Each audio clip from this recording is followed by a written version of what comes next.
Puja, which means greetings. Welcome. Dua for joining. Hello to my Wise Comedic Living peeps. Hey y'all. Hello to my Comedic Diet peeps. Hey y'all with the Sema Institute, EgyptianYoga.com for those who don't know. And hello to my Royal Reset family. What's up, queens and kings? And definitely big shout out to my Southern Maryland, Get Healthy Southern Maryland group on Facebook. So it's kind of been highly requested that I do a video on my seed setup for my garden. Well, I call it my little urban oasis. I have a townhome and I've turned pretty much my entire backyard into a food forest, and all of it's experimental.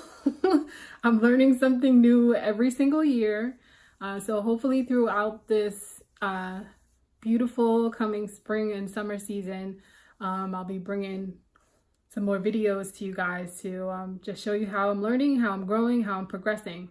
But in any case, today I'm going to show you guys how I start my seeds indoors, and I have a couple of experiments that I'm doing as well. I guess they're not really experiments. I don't know exactly what I'm doing, so I'm going to try it out. So come, let's take a look first at the big mechanics of the situation. So I have 2 cats, and they like to eat green stuff. Last year, my setup was not anywhere near this sophisticated. I was like designing on a dime. I had literally taken like cinder blocks, like those cinder blocks, and lined them up across this whole thing, and went and got some of the like broken 2x4s. Well, what was it? No, I think they were 2x10s. I don't know, whatever Home Depot had that was already split, so they couldn't really sell them. So they gave them to me for like $2 each. So I laid them, like I lined them up, you know, I had like 1, 2, and then another one over in the corner, and they went across like 10 feet across. So I had basically one shelf, if you will, one shelf like this, that I just lined up my trays. And I had these lights, I had them 2x2, you know, I had one in the back and one in the front. And I just had pretty much one long row of surface area, and I covered it with the Mylar. And right maybe 2 weeks before it was time for my babies to go out, my cats got into them and ate every single green living thing in it. So this year I decided to cat proof my garden. So I went to Home Depot, I caught it on sale. This is industrial racking. I really like this because the shelves are adjustable. So if I really, really wanted to, you know, later on in the season, if I wanted to just keep something completely indoors, or even during the winter, you know, I can lift these shelves up and they can go up and down, so I can give myself more surface area. So basically I got the rack. I went to Habitat Restore and I found some hardware. Well, they call it hardware fabric, chicken wire, if you will. It's not in the fencing, it's outside, like past the pool section at Home Depot or Lowe's. It's a little pricey, which is why I was happy I found it at Habitat Restore. I got a big huge roll for like $10, and then I went to the dollar store and I got a paint tarp. And oh, the other thing I bought at Home Depot was the PVC piping. So I made myself kind of like a little door. I got a little elbow joint and Gorilla glued it together, and I have the stuff zip tied on. Every few, just designing on a dime again this year, guys. Like, I'm not trying to make this like extra complicated, and I'm definitely not gonna make this extra expensive. I think the largest cost inside of here was the lighting system, which wasn't even that bad. I went to, I think that's one I got from Lowe's. So Lowe's, you get a basic shop light setup. The one with the 2 lights is the best because you get more lighting. So they don't come with the lights. So they just come with the little hook little chain. And then I bought some plant hooks to hook this into here with. These were like 50 cents at Walmart. These I think were about $10 or $15. And then you have to get your lights. So here's the deal with the lights. These, you can even see them, are LEDs. I have 2. And the rest of them, I have regular old fluorescent lighting. No matter what, I know it's upside down, but for plant starts, you need to have no less than 5,000 Kelvin for the heat of the light. So that 5,000, that 5,000 K that's right there, you want to make sure to get 5,000, or they also sell 6,500. And this year, you know, go Lowe's. I've started to see the LED lights come in 65 Kelvin and the price dropped. So I think there was like two in a pack or 4 in a pack for like $30. So I knew last year, you know, I was just short on cash. So I started with 2 LEDs and then I got the rest of them, what was that, 6 fluorescents, which are like $10. So I said I would just swap them out, you know, year by year. And then for a reflective surface, this actually works really, really well. So you see the shiny stuff in the back, this stuff. So I went to Walmart again and I got a Mylar emergency blanket. I think these were like $2.97. And it covers the whole thing, the whole back part of the thing, like floor, top of the thing, top of the cage to the bottom of the cage. And I just taped it on the back. Looks like I gotta kind of maybe adjust the tape. But in any case, yeah, so little emergency Mylar blanket worked. It's not really thick, but it insulates, it keeps the heat in, and it also reflects the light. So you get more light surface area, a bigger bang for your buck. And then we have what's called a Master Gardener program out here in Maryland, and one of the master gardeners actually built these, and I got them, I think he was selling them for like $10 or something like that. Basically I grow my lettuce in this, so because lettuce is very shallow rooted, so it's a hardware cloth in the bottom, and it just looks like he staple gunned the whole thing kind of together. So you don't want your soil to fall out. So I got landscape fabric, which Christmas tree shop, $2. So yeah, so I put the soil in here. I put soil worm castings, and then I plant my seeds, and I'm gonna try an earlier start this year because last year my lettuce was kind of hot. So, and it got bitter. So I'm gonna start indoors and start earlier this year and try to keep some going indoors. So that's pretty much my setup. And this, I'm just clamping with the little hooks. I might come up with a little better solution later, I don't know. But that's gonna keep my cats out.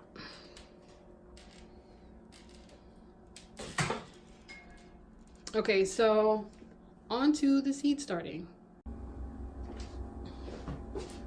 So what I like to use,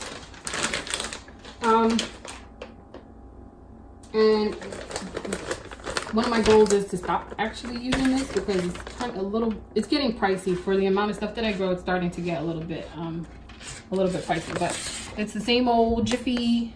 You can find it in any big box store, 12 quarts. Something I do want to make sure everyone knows about seed starting mix or products in general in regards to things that go in your garden, things that you plan on eating. Poppy, say hi to everybody. Hi. Poppy, that's the one that ate everything.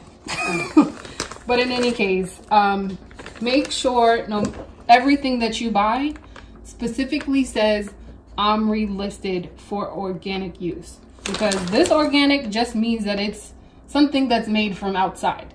This part of organic does not necessarily mean that it is pesticide, chemical, or GMO free. OMRI listed does. Means it's safe for organic use, safe for organic farming, safe for using on things that you will eat. So I use a Jiffy Mix. When it comes in the bag like this, it's really, really dry. So you have to hydrate it. It only takes a few minutes, but I hydrate and I sterilize at the same time because I don't want the thing called dampening off that I had a problem with last year. There's those little white, little fungusy looking things, which is safe for the plant, but it makes the little plant babies have to do too much work to grow. So I sterilized it I just dumped the bag of Jiffy into a tub. It's about filled up to about here. And then I poured some hot boiling water over it, mixed it up, and let it cool down. So that's pretty much, I have some nice dark, moist, look at that, seed starting mix. So that stuff is awesome.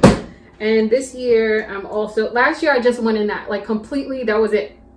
This year I started making my own worm castings, but some of mine aren't, the ones that I want aren't ready yet. They still have to cure. So I bought some out the store. Again, OMRI certified, OMRI listed. All natural soil enriching earthworm castings for plant. Great for indoor and outdoor uses. Like it's worm poop.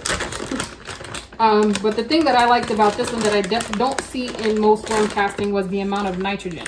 So nitrogen is the stuff that makes green things stay green. You know, that's the nutrient that encourages lots of vegetative growth. And it also came with calcium, which is essential for plant health as well. So I just take, so you can see what it looks like. This stuff is pretty dry, but it's gorgeous. And oh my gosh, it smells good. So that's the worm castings. That's what it looks like. It's a pretty fine sift. But in any case, I just take a couple of scoops, handfuls, and I throw it in my seed starter mix. No, I'm not a measurer.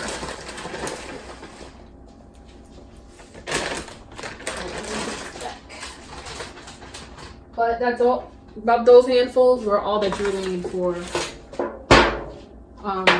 seed starting and your mix. So I mix that up nice and thoroughly. I'm just using a spoon.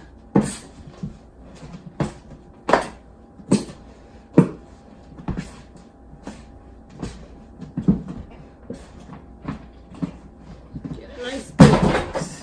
Copy. I'm gonna need you to like find something else to do for the moment, because can you get down, please, boo? Like you cannot play in the dirt right now. Oh, bye. Thank you, boo.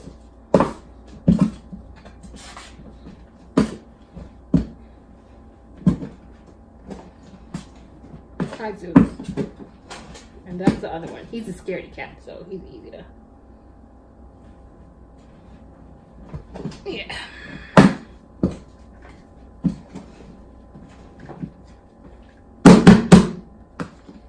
Okay.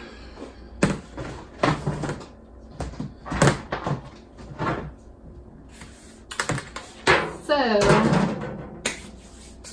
our next step is to make a place to hold our seed babies. So, you notice I have a lot of plastic. I don't like that. So, I'm trying to reduce my carbon footprint, use biodegradable materials, and save some money at the same time. So I'm making paper pots. So this is just plain old newspaper. And this is how I do it. So I want mine to be a little bit more sturdy. So a regular old newspaper sheet, just one.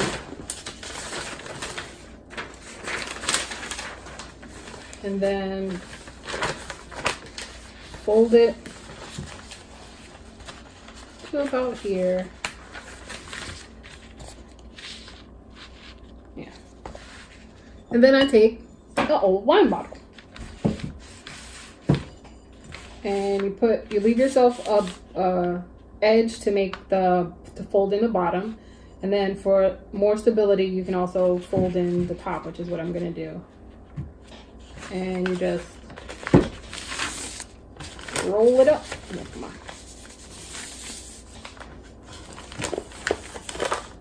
Roll it up. Hold it up.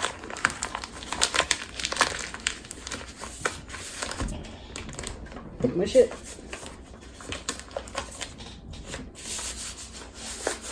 Pull the wine bottle out. And then see the edge, you don't want that to come apart. So you have to fold the edge. And then you just go around.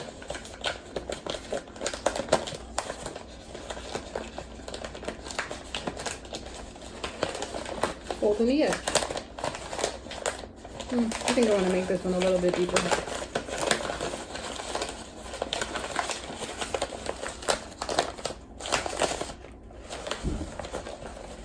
So, yeah.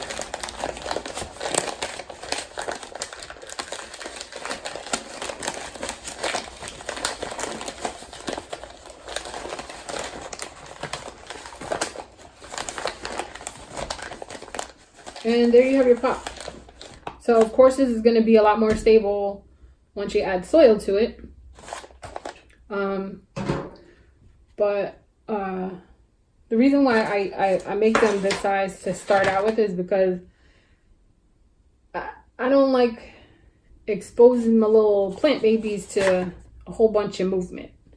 Some of my seeds that I germinated, you know, had like almost 100% germination last year, but then when I moved them, I lost a few. So I'm trying this method this year. And just fill it up.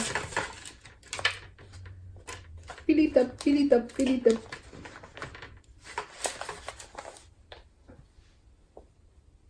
Give them plenty of room and space to grow.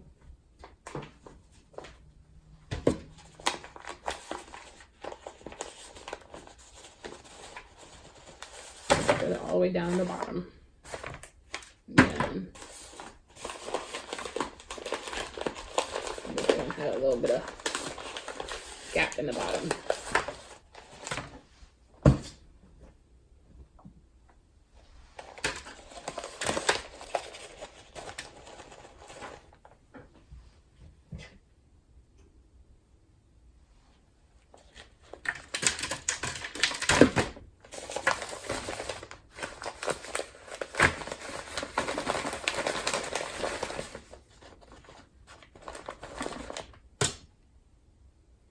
Nope, I don't pat it down. You want air and nice breathable space for the roots, the young roots, to be able to go out and play. So today I am going to be planting a couple of things. Well, I'm planting a lot actually. I'll show you what I'll give you a couple of examples. So, hold on a second. So there's two ways to get seeds to germinate. Sometimes they germinate a little bit faster if you stick a moist paper towel inside of a plastic bag. Like literally just a little moist, not a whole lot of moist.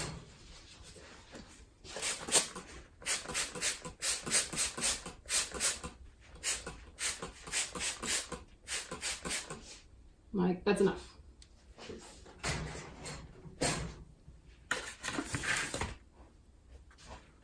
Oops.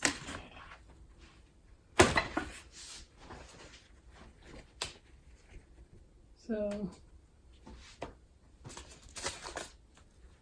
I have two kinds of tomatoes. I'm gonna do the Gardener's Delight tomato. They're indeterminate, so I'm gonna get tomatoes from them growing continuously.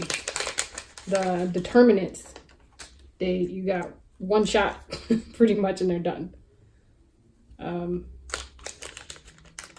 So this is a vining variety, and they tasted really good last year too. So I didn't get a whole bunch because I stopped watering. But yeah, so I'm gonna try to see which ones germinate faster. I don't know if you can see. So I just put the 3 little seeds there. And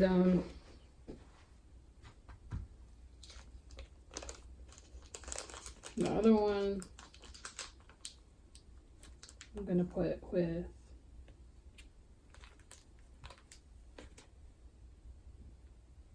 in my soil. Whoops.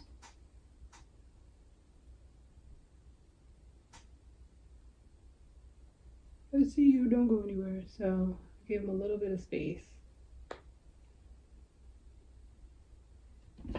Poppy, seriously. Well, there's 3 of them in there. I didn't really want 3, but that's what we got.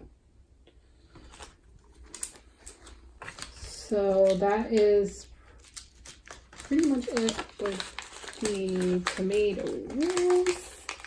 And tomatoes like it warm. So I have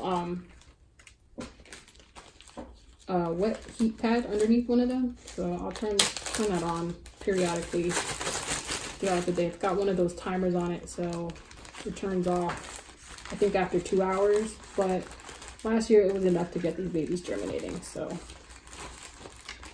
we'll sweat the small stuff. So I'm going to do a side-by-side comparison to see which one of these germinate faster. You guys are both going in today. And then I will also start, well, I'll show you two herbs. So, copy. So we have calendula and sage. Calendula's other name, well, is marigold, but not all calendula are marigold. I know you like dirt, baby, but you can't be messing with this stuff. The other name for calendula is marigold. It's a very, very good herb for all types of skin conditions, mainly because it helps boost vascular development. So those little small vessels and things like that help keep your skin healthy, oxygenated, bring the nutrients to your skin, it jumpstarts your body into making more of those at a faster rate. And it's also good for your immune system. So put those two together and you're definitely going to get some seriously massive wound healing properties for calendula. So, pretty much all things skin, burns, eczema, psoriasis, acne, all that good stuff. While I'm doing this, you know what, let's make another one. It's also antifungal, so it's great for candida. Oh no, we can't use this. This is shiny. We can't use that. It's great for candida. So for both women and men, because it works on the GI, candida in the GI and candida in your lady parts.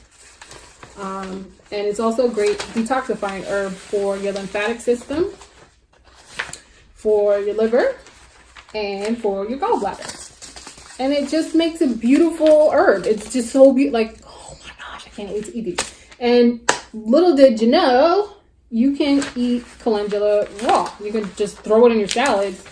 You could throw it in your stir fries, the leaves and the flowering part. A little citrusy kind of taste. But yeah, excellent herb. Dry it, drink it as a tea. You can make a tincture, glycerin tincture. You can make a alcohol-based tincture. You can make teas, you know, all kinds of things. Hold on a second. And then sage. Sage is also antifungal, antiviral, antibacterial, and antioxidant. So sage is like one of my favorite herbs. It's commonly known as far as, I shouldn't have done it like that. It's commonly known as the herb you use for smudging. A lot of people know it for smudging, and a lot of people know it for cooking with it. I love cooking with sage. It makes everything just taste like just savory, and it's a happy belly herb. So, I mean, something that tastes that good is literally stimulating your digestive tract. So, for your gallbladder, it's pushing the bile out. So, you're getting kind of an antacid effect. Then it's also neutralizing the acid in your blood vessels, in your blood, and neutralizing the acids in your gut. So sage is a really useful herb for those on the alkaline trend. Sage is also going to make you sweat out toxins, and it's going to make you cough up all the yucky phlegm when you have, you know, little virus hanging around. So kind of thinking about the direction that everything is flowing with sage, it's pushing everything out, and it's protecting your body. So if you think about it in its spiritual sense, you know, people talk about using it as an herb of cleansing and protection when you smudge. Well, it's pushing out those bad spirits, that negative energy, the energy that no longer serves you, that no longer belongs. And it's clearing your space that way. Not every herb of protection, not every smudging herb does that, moves in that direction. Yeah, so let's welcome sage to the family. And mind you, this is common sage, not white sage. White sage, some say, has a bit more of a spiritually energetic focus. But I use them all. So I'm going to put a couple of seeds in here. The sage does not like to be alone. In case you didn't know what they look like, they're really tiny, round. And I got you. I will not lose you, sage. Tiny, round herbs. Put one more in here for good measure. I think that's 7 in there. Interesting.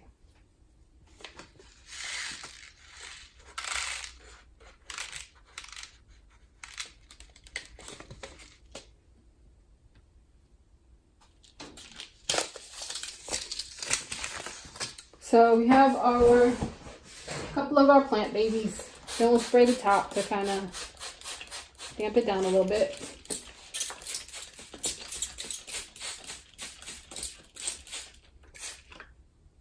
Did I put anything in here? Yeah, come on.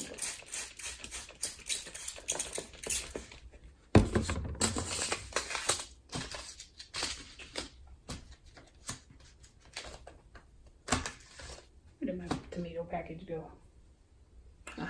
Anyway, I will have to label them later. So, whoops, sorry guys. So now on to the experiment. So I've been wanting to try microgreens for the longest time. So I found some at Home Depot. Definitely certified organic. They're microgreens. Let me see I forgot what was in here. So it contains broccoli, mizuna, red Russian kale, purple Vienna, and purple Vienna kohlrabi. So I'm expecting this to be a really dark green, rejuvenating, chlorophyll-filled mix. So I've been watching a couple of YouTube videos. I think Me Gardener did a soilless microgreens. John does did a couple of videos where he saw people do soilless mixes. So I'm gonna try it, and I'm not gonna make this complicated. I know you need to soak them first, and then as the roots start sprouting, they're gonna form pretty much their own carpet. And you definitely have to pour the water off and rinse every once in a while. So I don't know how this glass container is gonna work, but I'm about to give it a shot. So I have my spring water. We're gonna just kind of make a carpet of microgreens and hope for the best. Like, you're not supposed to have any gaps or anything like that, so I'm trying to get like a nice single layer.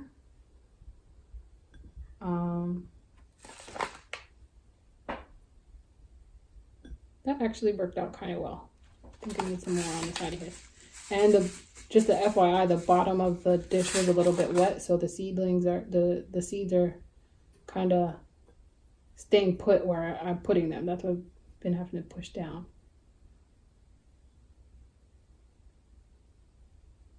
Okay. And then, oh, they're gonna move with this though. So smart sometimes. But we're gonna pour gently. See how this goes. Hey, they didn't move that much. Huh. So I'll let you guys soak.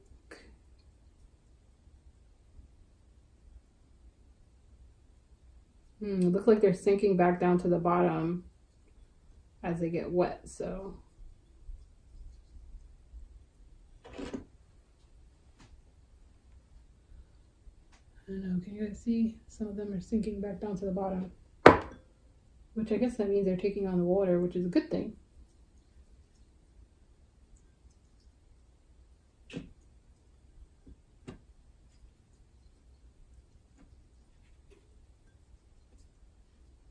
Yep, they're all going to the bottom. Okay, we're going to leave those alone.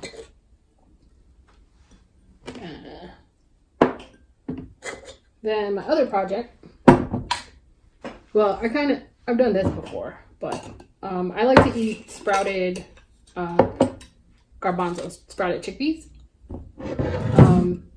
So I figured you guys might like them too. So take my dry organic, got them from Mom. Oh, I need to rinse them first though. My garbanzo. That should be enough for a couple of days. I'm only gonna make a little batch to go on my salads. And first I rinse them.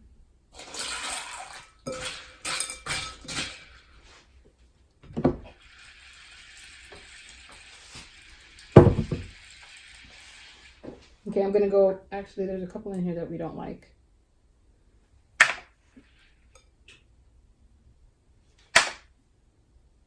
Those are not a sprout.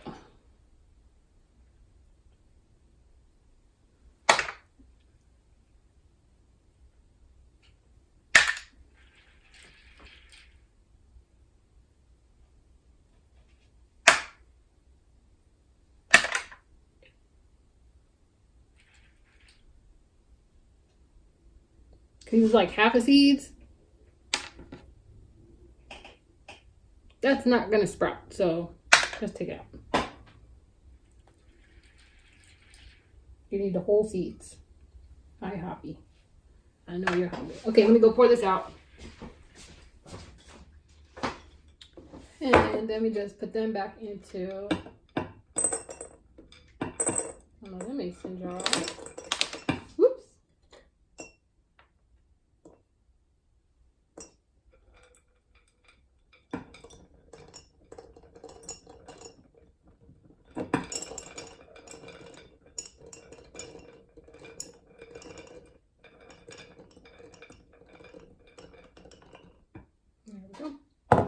And you want to cover them to just above your beans. And you need to change this water every day. I take the inside of the mason jar out, and here's a paper towel.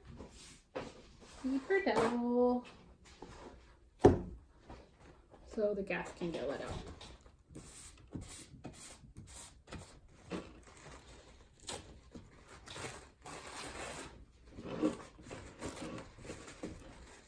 And yep, I compost my towels. So that is the end of that.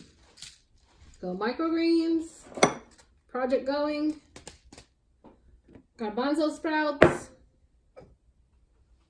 we've got some calendula, sage, and some tomatoes. And some paper towels for the compost pile. And the other experiment, which one's gonna sprout, the contest, which one's gonna sprout first? So I hope you guys enjoyed this, hanging out with me for a little bit. Please feel free, if you have any questions, let me know. Hit me up on WhatsApp, hit me up on the website, hit me up on the phone or text. You know, everything's on my website, royalreset.com, Royal Reset Facebook. And come on, let's do this. You can do this. Just do one little thing at a time, and you'll have a whole lot that you have going on. So that's how this ended up. That's how this started, one thing at a time, one pot, one herb at a time, one new idea at a time. And this is where I am in my journey. So I encourage you to begin your journey today, keep growing on the journey that you're on, and stay stress-free. Peace, blessings, dua, everyone, for joining me. Thanks. Bye-bye.